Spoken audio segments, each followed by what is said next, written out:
Strategic thinking for growth during the lockdowns and beyond. If your practice has not changed forever, then you did not learn the right lessons during the lockdown. Use these two strategies to craft the future of your business.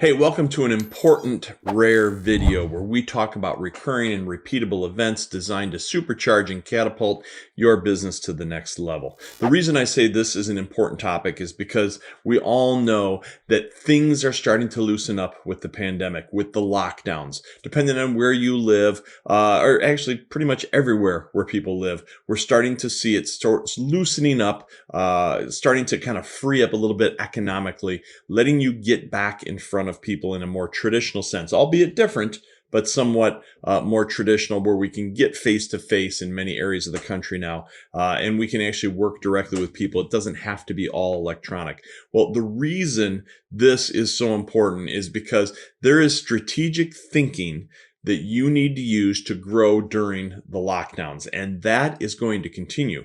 And as the lockdowns release, it's going to be even more important that you are thinking strategically about how you're going to keep some of the technological advancements you've taken advantage of over the last 12 months and how you're going to implement them into what you're doing moving forward as you have some normalcy returning into your practice and how you're building and growing with clients as well as new prospects and introductions. So I am going to do a quick share screen because we're going to talk about some items that we address very specifically during the China Secrets Fast Track program. And we'll have a map that I'm going to show you in a moment. If you would like a copy of that, you can reach out to USA Financial, ask for the business development consultants. They can help you with that. So bear with me one moment while I do a quick sharing of the screen.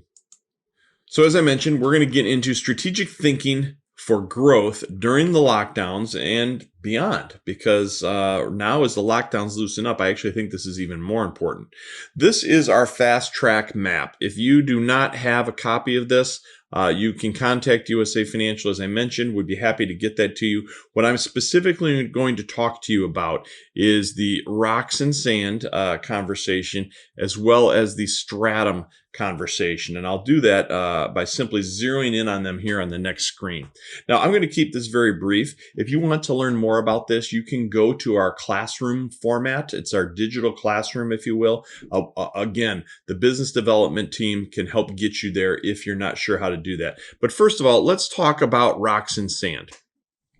The concept of rocks and sand is kind of a legendary, almost mythic story about a professor who comes into a large auditorium and basically tricks the students. So he takes a bunch of rocks and he puts them in this big jar and he asks them, is this jar full? And the rocks are mounded over the top of the openings of the jar. And so the kids all respond, yes, the jar is full. And then he takes some pebbles and he pours those in and it fills between all the crevices and so on. And he says, now is the jar full? And they all kind of groan. It's like, oh yeah, you got us. But now it's definitely full. I can't see any air pockets in there and so on. He says, are you sure?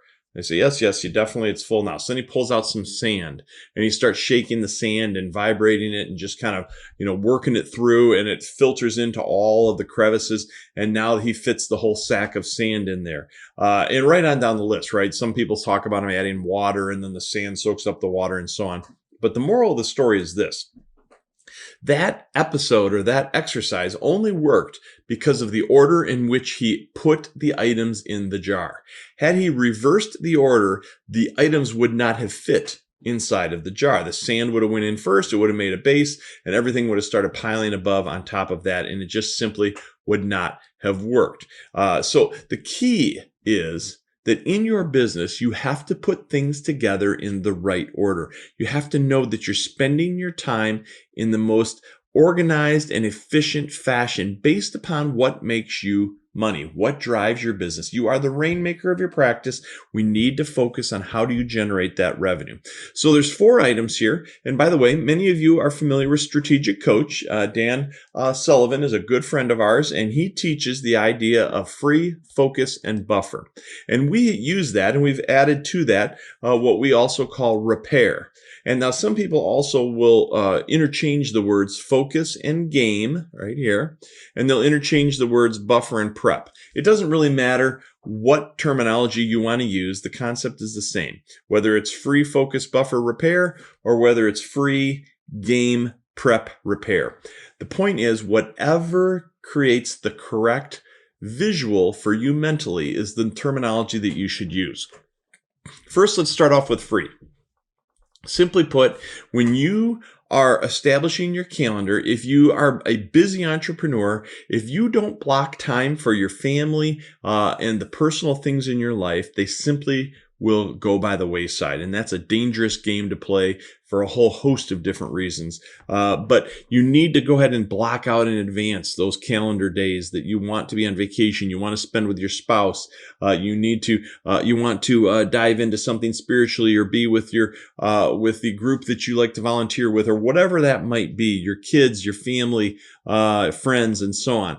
Plug that in first, because if you don't put it in first, like I said, it's not going to fit. Focus and game. This is what drives your revenue. This is the primary purpose of your job.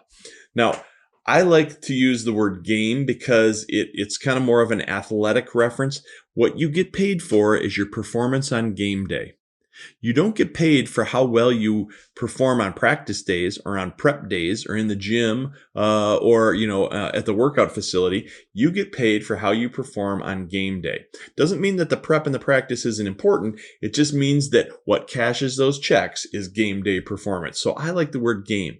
Focus is the same thing. It's the focus of what you are supposed to be doing to generate revenue.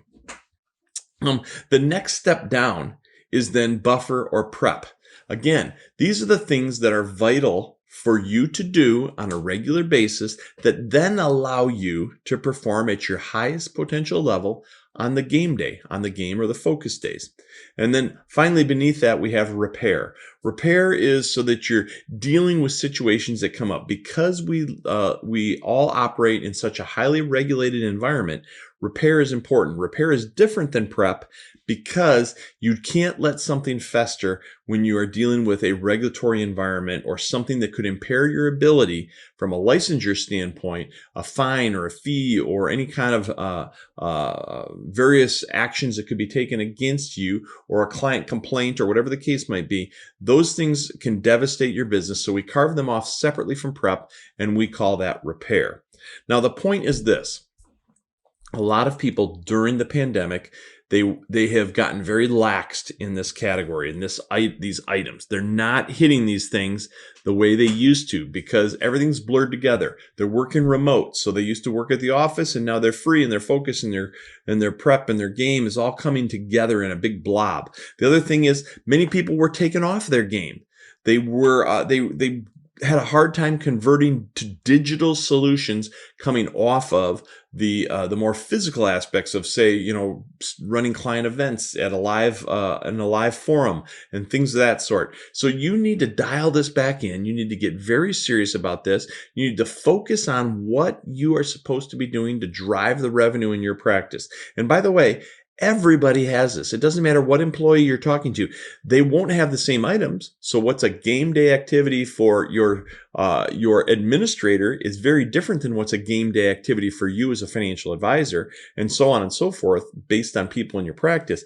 But you need to dial these things in, whether you're working remote or whether you're working in the office, because as the pandemic lockdowns are starting to loosen up, you have got to hit the ground running. And this is the only way you're going to have the foundation in place to actually do that, to stay focused, to dial it in the longest periods of time you can. So, try to structure it even a day at a time. So Tuesdays are focus days, Wednesdays are focus days, Thursdays are prep days or buffer days, things of that sort.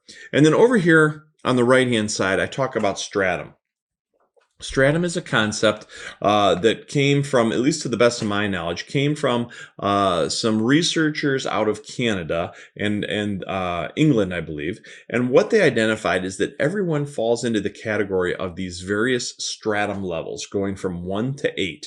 The higher up you go, the higher the numeric, meaning number 6, number 7, number 8, the fewer and fewer people you'll find there.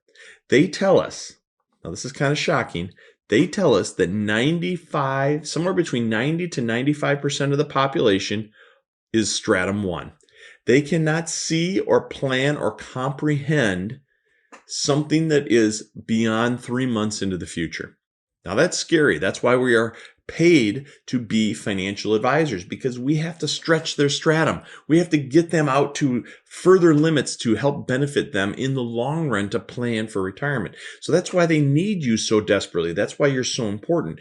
But even financial advisors, they find that most financial advisors are coming into the 2, 3, and 4 stages. So they can look out as far as maybe 5 years, but they have a hard time going farther than that. Now, I won't bore you with all the details of who they say, can see further out. They used to say that Steve Jobs was a very high stratum. They used to say that President Reagan was a very high stratum. People that could really look on where things were going to be 10, 20, 50, 100 years into the future. It's hard to believe, but when you can stretch this muscle, you can grow it a bit. You can't necessarily go from a 1 to a 7, but you could go from a 1 to a 2 or a 3 by working that muscle, just like you work any other muscle. Now, the reason I bring up stratum as we're loosening up protocols, loosening up lockdowns coming out of the pandemic issues, is because you have to see far enough into the future to take advantage of what you learned during the pandemic, how you're going to utilize that moving forward. What doesn't kill you makes you stronger, but it only makes you stronger if you build it into your systems and your processes. So think about what worked well during this phase of life over the last 12 months. And now let's feather that into the things that worked really well prior to the pandemic happening, so that in a post-pandemic environment, you have the best client experience possible. You have the best streamlined back office possible. You have the best systems and processes built into your practice as possible. And oftentimes it's those small hinges that swing really big doors. Think about the little things that will enhance the relationship you develop with the client, that will help you bring more assets and more clients to your firm. Think down the road with stratum. It's really a simple concept that is unbelievably complex the more and more you dive into the thought process. So seriously, I would encourage you, take some time in a quiet place, work on your business. Work on your business in terms of what do you want it to look like 12 to 24 to 36 months from now. Because my guess, it's not even a guess, my guarantee is it's different than it was 12 or 24 months ago, because no one saw the pandemic coming. It's changed everything. And now you, therefore, need to change everything moving forward with how you're going to develop your practice. Awesome. It's a lot to digest. It seems simple, and it is, but it's so simple, it's profound. Hey, thanks everybody. Hope you enjoyed this conversation. Give me a thumbs up. Make sure you subscribe, and we'll talk again soon.